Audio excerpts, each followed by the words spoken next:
طبعا سزا كسيكا كافر بالتأكيد بابتي كفر كردن لرمضان ولا غير رمضان بابتك براستي خطرناك ترسناك بو بيشي هموشتيك بو هبي وشناسي ملتي كرد سوكا ملتي كرد اوي هيبي وبي بناسيته ولا زيهانا مسألة صلاح الدين وقائد قوركاني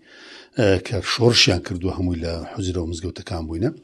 للا هالشي ترج لبابة الشرعي كي براستي زور خطرة شونك كفر كردن بخوا وببيغمبر صلى الله عليه وسلم وبإسلام وبمقدسات إسلام هملا روي الشرعية تاواني شي قوري وإنسان بي لبازني إسلام دسيت الدري شونك إسلام بطبيعتي خوي تشن لي بدي بهستر دبي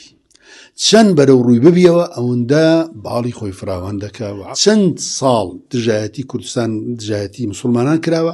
أما برو تماشاي مزقوتا كانكا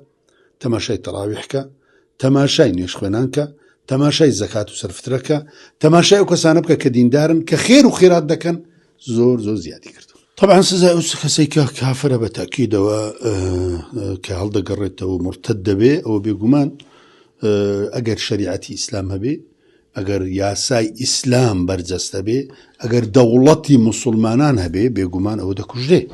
قومان من لوينية طبعا تهواني قورشي أويل كبائر كشي إن الشرك لظلم عظيم وهروها كفر كردن براسيك لظلم على قول كان